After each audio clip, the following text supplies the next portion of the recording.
하나님의 뜻에 순종하는 영혼들을 추수하는 밭입니다. 이 구원의 농사에서 가장 중요한 거룩한 씨, 농사에 제일 중요한 게 씨잖아요. 이 좋은 씨앗을 준비해야 되는데 바로 메시아 예수입니다. 레위기 23장은 이 세상의 밭에 거룩한 씨, 하나님의 말씀을 뿌려 추수하는 이 하나님의 구원 농사와 관련된 7절기를 소개하고 있습니다. 먼저 봄 농사의 4절기입니다. 거룩한 씨가 땅에 떨어져 죽은 6월절입니다. 따라합시다. 6월절. 3일간 세상 죄에 누르게 대하여 완전히 죽으신 무교절. 부활의 첫 열매로 드려진 초실절. 거룩한 말씀의 씨를 마음밭에 심어서 더 많은 부활의 열매들로 추수되도록 이른 비같이 성령님이 부어주신 오순절, 이 4가지 6월절, 무교절, 초실절, 오순절이 봄농사 절기입니다. 약속의 땅 이스라엘의 봄농사 주작물은 보리와 밀입니다. 구원 농사의 일정표 출애굽기 12장을 보면 홀리 캘린더 상으로는 봄농사 4절기는 1월에서 시작하여 3월 초인 오순절로 끝납니다. 오순절로부터 이제 봄농사가 계속 추수가 되어지다가 가을 농사가 시작되는 7월까지의 약 4개월간이 주님이 택하신 지혜롭고 충성된 일꾼들을 통하여 이방인 알곡들이 충만하게, 하나님 다 숫자를 정해 놓으십니다. 충만하게 추수되어지는 기간입니다. 이 신비한 하나님의 구원 농사의 시간표를 특별히 이방인 알곡 추수의 일꾼으로 택함을 받은 사도 바울이 로마서 11장 25절 26절에서 이렇게 설명을 했습니다. 형제들아, 너희가 스스로 지혜 있다 하면서 이 신비를 너희가 모르기를 내가 원하지 아니하노니. 세상의 과학이나 지식으로는 죽었다 깨어나도 알지 못해요. 미스테리입니다. 신비입니다. 우리는 신비를 알아야 됩니다. 성경에 다 게시되어 있습니다. 모르기를 내가 원하지 않으니 주님의 심정이 그예요. 우리 무식하면 용감하다 그러잖아요. 신앙생활은 무식한 생활이 아닙니다. 이 신비한 미스테리한 하나님의 구원의 지혜와 지식을 충만하게 깨달아야 됩니다. 내가 원하지 아니하노니 이 신비는 이방인의 충만한 숫자, 이방인 알곡들의 숫자가 충만하게 정해진 숫자가 창고에 들어오기까지 이스라엘에 들어는 부분적으로 우둔하게 된 것이라. 그리하여 온 이스라엘, 이 온 이스라엘에 대해서는 여러 가지 해석이 있지만 혈통적인 이스라엘 중에 택함을 받은 남은 자들과 영적인 이스라엘 된 신실한 하나님의 백성들이, 온 이스라엘이 구원을 받게 될 것입니다. 오순절 이후에 약 4개월이 지난 7월부터 가을 농사의 새 절기가 이어집니다. 가을 농사의 주 작물은 포도와 올리브입니다. 잘 익은 포도와 올리브 열매를 으깨어 가지고, 또 포도는 짓밟죠. 밟아 가지고 포도주와 기름을 만들어냅니다. 가을 절기는 야곱의 환란의 때, 이스라엘에게는 개국 이래의 가장 큰 환란의 때고, 우리 땅에 남아있는 모든 민족, 모든 사람들에게는 창세 이래의 가장 큰 환란의 때가 되겠죠. 세상의 밭 사방 모퉁이에 흩어 놓아서 심어 놓았던 이스라엘의 남은 알곡들과 땅에 남겨진 이방인 알곡들을 추수하는 나팔절로 시작됩니다. 따라합시다. 나팔절. 하나님이 이제 나팔을 이제 부실 거예요. 천사들을 통하여. 지금 강단에서 또 수많은 성도님들이 이 나팔을 불잖아요. 이 나팔을 잘 불어야 됩니다. 아멘. 병나팔을 불면 안 됩니다. 무슨 나팔을 불어야 돼요? 하나님의 말씀 나팔을 부는 연습을 하세요. 처음에는 서투르더라도 계속해서 천국 복음의 나팔을 잘 부시기를 바랍니다. 이 세상 죄를 심판하는 타작마당, 타작을 하잖아요. 이제 이 땅이 이렇게 돌이켜질을 당한다고요. 죄에 대해서. 그리고 그 타이밍이 맹렬한 진노의 포도주 틀을 밟는 대속죄일이 이어집니다. 나팔절 다음 대속죄일. 그 다음에 추수된 알곡들, 쭉정이는 태워서 버려버려요. 농사 짓는 거 똑같습니다. 알곡들을 창고에 모아들이는 수장절로 마무리됩니다. 수장절은 신랑 예수님과 결혼하여서 거처를 함께 한다고 초막절, 우리 육체가 풀과 같거든요. 이 초막절 또는 장막절로도 불립니다. 결국 이 농사는 유대인이든 이방인이든 하나님의 뜻대로 말씀대로 순종하며 살았던 알곡들을 추수하여 창고에 채움으로 마무리됩니다. 믿지만은 행함이 없는 믿음은 죽은 믿음이에요. 믿음으로 구원받는다, 이게 맞아요. 그런데 마음밭에 영원한 생명의 씨앗을 심어도 이것이 열매를 맺어야 됩니다. 맞지요? 심으면 열매 맺지만, 그러나 잘 가꾸지 않으면 이 열매 못 맺으면 어떻게 돼요? 다 믿으면 천국 가지만 행함이 있는 믿음 되시기를 축원합니다. 그래야 살아있는 믿음, 이 세상을 이기는 믿음이 돼요. 뜻대로 살았던 알곡 영혼들을 추수하여 창고의 채움으로 마무리됩니다. 저와 여러분, 우리 모든 성도들과 또 앞으로 많은 자들을 추수하여 이 창고에 많이 드릴 수 있기를 축원합니다. 알곡 영혼들이 하나님의 기업을 받는 상속자로 어린 양 예수의 아내로 천년 동안 세세토록 저 장막집에서 왕노릇하는 거예요. 초막입니다. 장막입니다.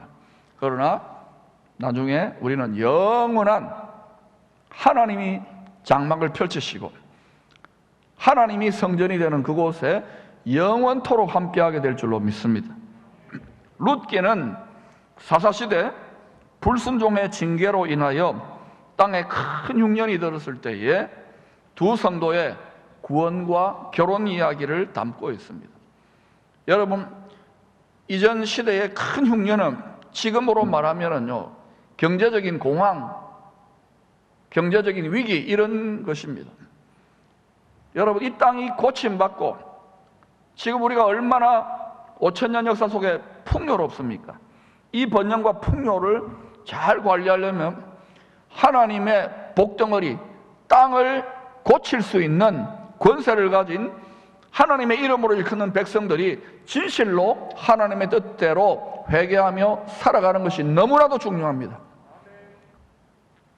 이 룻기의 이야기에는 이스라엘과 이방인 알곡들이 예수 안에서 하나님의 창고, 메시아의 장막에 들어가는 구원의 추수와 결혼의 신비가 녹아들어 있습니다. 20절, 21절은 큰 흉년의 때에 불순종함으로 영원한 기업으로 주신 땅을 떠났다가 돌아온 나오미가 생명의 떡집, 바로 예수님 또 다윗의 고향인 베들레헴 고향 사람들에게 회개의 고백을 하고 있는 내용입니다. 나오미가 그들에게 이르되 나를 나오미는 기쁨입니다. 기쁨. 그러니까 기쁨의 교회, 이 말은 나오미 교회라는 뜻입니다. 나오미라 부르지 말라 그거예요. 기쁨이라 부르지 말라. 왜? 나를 마라는요, 괴로움, 쓴물입니다. 쓴물이라 부르라는 거예요. 이는 전능자가 나를 심히 괴롭게 하셨음이니라. 내가 풍족하게 나갔더니 여호와께서 내게 비어 돌아오게 하셨느니라. 여호와께서 나를 징벌하셨고 전능자가 나를 괴롭게 하셨거늘. 나오미는 지금 원망하는 것이 아니라 자기가 하나님의 사랑을 받는 택한 자녀인데 전능자가 자기를 사랑으로 채찍질한 것이다. 전능자가 자기 가족들을 사랑으로 징계한 것이라는 것을 깨달은 후에 뼈저린 회개의 고백을 하고 있는 거예요. 나오미라는 이름의 뜻은 기쁨입니다. 남편 엘리멜렉은 하나님은 나의 왕이라는 뜻입니다. 이 부부의 이름을 통하여 하나님을 왕으로 모시고 순종하며 살아가는 성도의 기쁨을 교훈하고 있어요. 여러분의 왕이 누굽니까? 다시요. 여러분의 왕이 누굽니까? 그런데 이 땅에서 자기 백성들의 가장 푸대접을 받는 왕이 한 분 계셔요. 그 왕의 이름은 예수 그리스도입니다. 앞으로 점점 이 세상은 이 왕을 푸대접하는 쪽으로 자꾸 우리 마음을 흔들 거예요. 여러분, 충성된 왕의 명을 받드는 순종하는 충성되고 지혜로운 종들이 되시기를 축복합니다. 여러분, 이 말씀을 받고 나가면은 회사 생활해야 되고 자식들 키워야 되고 건강관리해야 되고 또 여러 가지 많은 얽매임 속에서 이 세상의 풍조를 따라 흔들립니다. 그러나 여러분의 왕이 누군지를 분명히 아시기를 축복합니다. 16절 17절에는 나오미와 함께 예수님이 탄생한 베들레헴으로 가겠다고 결단한 룻의 고백이 나옵니다. 우리 같이 한번 읽어볼까요? 시작. 룻이 이르되 내게 어머니를 떠나며 어머니를 따르지 말고 돌아가라 강권하지 마옵소서. 어머니께서 가시는 곳에 나도 가고 어머니께서 머무시는 곳에서 나도 머물겠나이다. 어머니의 백성이 나의 백성이 되고 어머니의 하나님이 나의 하나님이 되시리니 어머니께서 죽으시는 곳에서 나도 죽어 거기 묻힐 것이라. 죽는 일 외에 어머니를 떠나면 여호와께서 내게 벌을 내리시고 더 내리시기를 원하나이다 하는지라. 여러분, 유대인 나오미 집안의 고난을 함께 통과하면서 겪었던 그 과정에서 살아계신 하나님에 대한 체험이 있었기 때문에 가능했던 신앙 고백이요 신앙적 결단입니다. 여러분, 이 세상은 하나님의 밭이라 그랬어요. 이 세상 하나님의 추수밭의 징조와 구원 농사의 때를 성경 말씀으로 잘 분별해 보면 이 시즌은 분명히 봄 농사인 이방인 알곡의 충만한 숫자가 점점 채워져 가고 있는 막바지 단계라고 할 수 있습니다. 성도의 기업을 되찾아 주실 메시아 예수를 떠난 나오미 같은 유대인들이 이 세상의 밭 사방 모퉁이에 하나님이 흩어가지고 심어 놓은 거예요. 아직까지 추수 안 해 놓은 거예요. 이유는 뭐냐? 바로 모든 민족 알곡인, 성경적 용어로 말하면 이방인인 더 많은 모든 민족 중에 돌아와야 되는 봄농사 작물들, 알곡 영혼들이 많이 돌아와서 추수되어져야 되기 때문에 하나님이 그렇게 남겨놓은 거예요. 그런데 이제는 이 가을 농사절기가 되니까 어때요? 메시아 예수 기업 물을 자를 떠났는데 사방 모퉁이에 그들이 남은 자들, 택한 자들이 막 자기들의 본향으로 돌아가고 있어요. 뿐만 아니라 성도들도 이제는 어때요?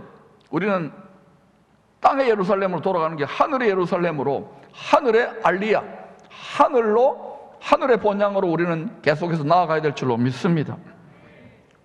룻은 다시 오실 메시아와 결혼하여 영원한 기업 메시아의 장막에 함께 거하게 되는 복된 성도, 슬기로운 5 처녀의 바로 예표인 거예요. 2000년 전에 오순절 일흔비 성령 강림으로 이방인 알곡 추수에 가장 열심히 헌신했던 이스라엘의 남은 자들, 바울이나 사도들이 다 그랬어요. 그들에게 큰 빚을 진 우리들은 우리 빚졌습니다. 미국이나 영국이나 서구 선교사들에게만 빚진 게 아니에요. 2000년 전, 이틀 전에 우리는 그들에게 엄청난 빚을 진 것입니다. 믿습니까? 그러나 하나님의 깊은 섭리 속에서 지난 2000년 동안 예수적인 민족이라 그래가지고 누가 가장 그들을 힘들게 하고 고통하게 하는 일에 앞장을 섰는지 여러분 성경을, 교회사를 잘 읽어보시기 바랍니다. 왜 그런 일이 났냐? 이방 교회의 지도자와 성도들도 눈이 가리워졌던 거예요. 하나님의 섭리가 거기 있는 거예요. 그러나 이제 이방인 교회, 우리 모든 민족 교회의 성도들과 지도자 눈이 열리고 있어요. 믿습니까? 앞으로 이 한국교회 골든타임의 10년에 이 눈이 열려야 될 줄로 믿습니다. 기쁨에게는 먼저 열어야 돼요. 뿐만 아니라 저쪽에 종손, 제사를 맡겨놓은 제사장 민족, 저 민족의 남은 자들, 택한 자들 가운데 눈이 열려지고 있어요. 피차의 눈이 열려지고 있는 거예요. 믿습니까? 그래서 바로 나오미와 같은 그들과 함께 영원한 기업을 상속받게 되는 롯의 믿음을 우리는 본받아야 될 줄로 믿습니다. 첫째로 이방인 롯은 유대인 시어머니의 하나님을 자신의 하나님으로 믿고 끝까지 따르겠다고 굳게 결심했습니다. 지금은 롯처럼 이 세상이 점점 어떤 세상으로 돌아가고 있는가? 성경 말씀대로 가고 있어요. 큰 성 바벨론화 되어 가고 있습니다.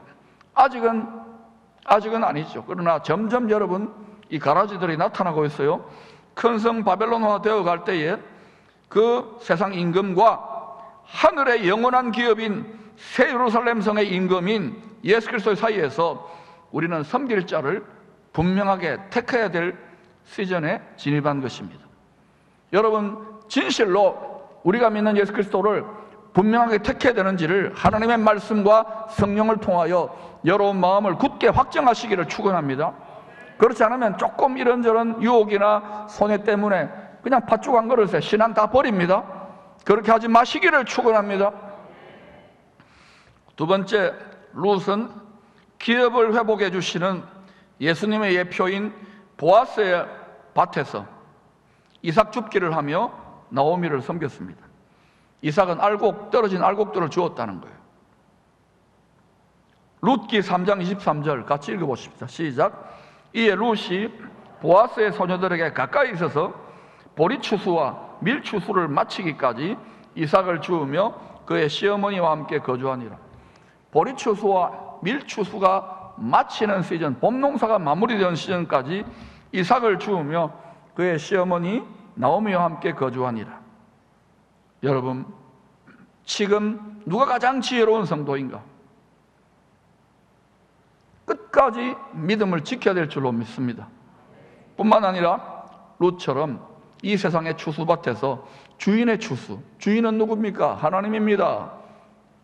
하나님의 추수에 동참하십시오. 떨어진 이삭을 줍는 일을 롯처럼 열심히 하시기를 축원합니다. 아무리 지식이 많고 아무리 오래 믿고 아무리 교회 경험이 노련하다더라도 지금 이때에 내 마음이 주님을 향한 사랑으로 충성으로 불타서 영혼을 집어내는 이삭 줍기, 영혼의 추수에 참여하지 않는다 그러면 그 믿음 주님이 어떻게 보실까요? 그러니 여러분, 이게 좀 고생이고 또 고난이라도 따라합시다. 고생도 그럼요. 영혼의 관점에서 기뻐할 충분한 이유가 있는 거예요. 여러분의 생각과 감정의 체계가 완전히 달라지시기를 축원합니다. 세 번째, 보아스가 룻에게 배부르게 넘치게 주었어요. 추수를 하는데 룻기를 읽어보세요. 이 기업 물을 자, 예수 그리스도의 표상 아닙니까? 이 보아스가 이 자기 종들에게 이삭을 여기도 좀 더 뿌려놓고 저기도 좀 푹푹 이렇게 뜯어가지고 뿌려놓으라고. 그러니까 여러분이 정말 하나님께서, 주님께서 이 시즌에도 택하여 예비하신 영혼들이 있습니다. 우리 각자에게 성령으로 인도하셔가지고 가시면 그게 어떤 분에게는 미장원이 될 수 있습니다. 어떤 분들에게는 또 어디 할까요? 포스코가 될 수도 있고, 어떤 분들은 학교가 될 수도 있고, 어떤 분들에게는 목욕탕이 될 수도 있고, 어떤 분들에게는 죽도시장이 될 수도 있어요. 거기 가보면은요, 정말 여러분이 마음이 딴 곳에 가 있어서 그렇지, 정말 주님의 불타는 마음으로, 죽어가는 내 자식을 살려내라는 그 마음으로 여러분이 바라보면은 얼마든지 보이는 거예요. 저는 일본 땅에는 많이 이렇게 하나님께서 뿌려놓았다고 생각해요. 곳곳에 있습니다. 우리 이성교사 가는 땅에도 있고, 이스라엘에 있고, 열방에 있습니다. 할렐루야. 그러나 다 감당할 수는 없어요. 하나님께서 여러분에게 감당하라고 하는 추수밭이 있어요. 그래서 룻의 길을 가기를 축원합니다. 보아스가, 예수 그리스도가 얼마나 이 룻과 같이 충성하는 성도들에게 많이 주셨느냐 하면은, 룻이 열심히 일하니까 한 에바, 하루 동안에 한 에바가 얼마 정도 되느냐? 22리터입니다. 밀과 보리 22리터. 자, 그러면 나오미하고 룻이 22리터를 같이 앉아가지고 먹는다 생각해 보세요. 페트병 있지요? 1리터짜리. 이거 여러분 22개라고 생각해 보세요. 그러면 나오미 엄청난 대식가네요. 룻도 대식가네요. 두 여인이 하루에 11리터씩 먹어 제끼는 거예요. 배부르게 넘치고 남았지요?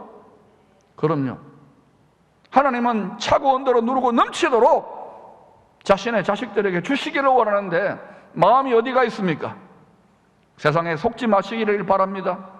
여러분이 열심히 일하고 비즈니스 한다고 되는 게 아니에요. 말라기를 읽어보세요. 우리가 주님의 소유된 백성으로 주님의 소유권을 인정하는 것이 물질 생활이에요. 뭐 제대로 하지도 않으면서 뭐 굉장한 일을 하는 것이 얼마나 인색해졌습니까? 그러니까 교회가 성도들의 삶이 피폐해지고 가난해지는 게 당연한 거예요.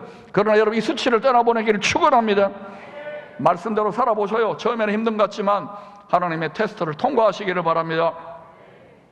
네 번째, 주인의 밭에서 열심히 일했던 현숙한 여자 롯은 보아스의 마음을 사로잡아 그의 아내가 됩니다. 마음을 다해, 뜻을 다해, 생명을 다해, 힘을 다해 주님을 사랑함으로 지상 명령에 충성을 다한 성도들은 어린 양 예수, 이분이 만왕의 왕입니다. 그분의 마음을 사로잡아 결혼하게 되는 슬기로운 다섯 처녀 에스터, 어린 양의 아내들이 되는 거예요. 왕의 마음에 술람미 여인이 되는 거예요. 이게요, 그냥 마음 얻어서 이 땅에서는 죽도록 고생하는 게 아닙니다. 이 땅에서도 천년 동안 세세토록 왕노릇할 예행 연습으로 그 반열까지, 그 훈련까지 간 성도들에게는 이 땅에서도 왕노릇 다스리도록 왕같은 제사장의 권세를 빌어다가 쓸 수 있어요. 저희가 내 안에 거하고 내 마음이 너희 안에 거하면 무엇이든지 원하는 대로 구하라. 에스더가 왕의 마음을 사로잡으니까 나라의 반이라도 죽구만. 여러분, 세상 임금을 표상하는 헤롯은 그 살로메가 여염한 춤을 춰가지고 세례요한의 목을 베어달라고 하나님의 백성들, 하나님의 사람들을 죽이려고 하는 그 앞장섰을 때에 그 세상 임금 사단의 마음을, 영혼을 팔아가지고 마음을 흡족하게 할 때에 뭐라고 합니까? 나라의 반이라도 죽구만. 같은 원리예요. 여러분, 만왕의 왕의 마음을 감동시키기를 축원합니다. 만왕의 왕이 가장 불타는 마음으로 여러분에 다가갈 수 있는 왕의 마음을 취하시기를 축원합니다. 이것이 유일하게 여러분이 구할 수 있는 지름길이 되는 거예요. 그때 여러분 하늘 문이 열리면서 하나님이 어떻게 여러분을 축복하시는지를 경험하시기를 축원합니다. 다섯 번째, 나오미는 이방인 며느리 룻의 사랑과 섬김으로 함께 영원한 기업의 공동 상속자가 됩니다. 다시 오실 메시아를 믿는 유대인과 이방인 성도들 중에 이긴 자들, 남은 자들, 거룩한 거루터기들, 거룩한 씨들이 이 영원한 기업을 상속받아 주와 함께 이 땅에서도 그리고 천년 동안 그리고 세세토록 왕노릇할 것입니다. 여러분, 오늘 이 메시지를 받는 모든 분들이요, 한 분도 예외 없이 이 해피엔딩의 복, 마침내 복, 영원한 아버지께서 예비하신 이 복락에 참여하게 되시기를 축원합니다.